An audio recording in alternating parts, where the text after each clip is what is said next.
Jamal Niaz here with the legend herself, Natasha Jonas. Now, must be a bit emotional for you this week because Joe has described this as potentially your last fight in Liverpool, which I don't want it to be your last fight in Liverpool because even though people are saying you're in the twilight of your career, you're just excelling every year, looking to add another world title to the collection this weekend.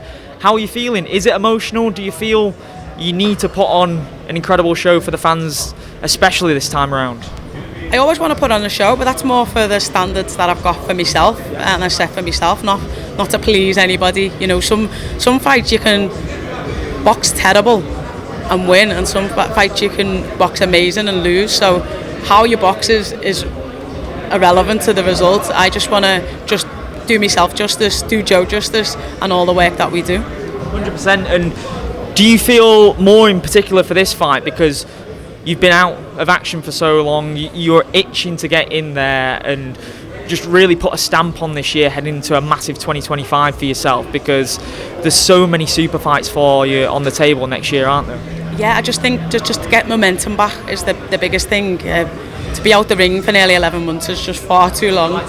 Yeah, I think an act with Natasha, I've always said it, is a dangerous one, and we've seen that in 2022. You know, fighting every 4 or 5 months, you're seeing the results boxer of the year, and I had that momentum going, and then 2023 came, I boxed once, 2022 came, I've boxed once, and hopefully now we can get a bit of momentum before the last chapter. Your opponent's been in there with some world-class operators, Clarissa Shields, Terry Harper, lost those fights. How much weakness did you see in a game from those fights that you'll be looking to exploit, and what do you make of her as a fighter? I think she's a good fighter. All her fundamentals are good. She's got a good jab, good footwork. I just think I'm better in every department. And like you say, she's got a good boxing IQ. She's been at world level for a very long time. I think it's a slightly different fight now because she's a champion herself. And when you've got that title, you don't want to give it up for no one, and you'll do anything to keep it. So I'm expecting, 10 hard rounds. And Lauren Price is on the card as well. We can see just there on that image. Must be an interesting experience. I know the press conference actually hasn't happened yet, but being around Lauren this week, I've heard that you are contracted to fight after this one. What's it like being around someone that you know she wants what you've got? She wants that amazing career and legacy that you built for yourself. No different to being on the amateurs and training alongside Chantal Cameron and Ruth Raper and Amanda Coulson, and they're all wanting your spot. So there's no difference. I think Lauren was one of them as well. So friendships are friendships until they're not. And when we're fighting and it's fight night, we're not.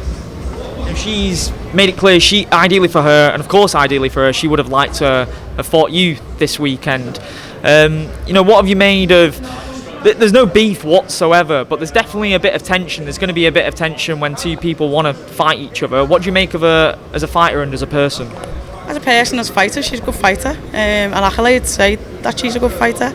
A person, she's a nice person. We've never had an issue. I think some of the comments that she's made have been, I was out chasing what I believe are bigger fights for me. Michaela Mayer for me is a bigger fight than Lauren Price. Katie Taylor for me is a bigger fight than Lauren Price. The only people that don't think that is Lauren Price and Ben. So here we are. And how do you see that fight playing out? Do you feel like you could get the finish in that fight if it were to materialise next? The Price fight? Yeah. Listen, I'd never put predictions of knocking people out. If them opportunities appear, of course you're going to try and take them.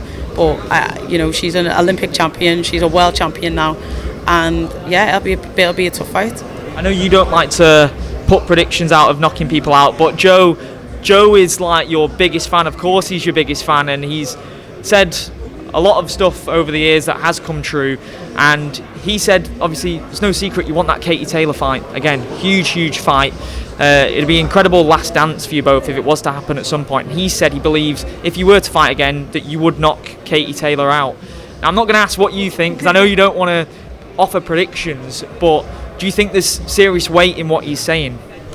Listen, I actually for the first time watched that Katie Taylor fight back, the one in lockdown, and there's so much good stuff that I did. I mean, whether a knockout's coming is debatable, but I think it's a different fight now.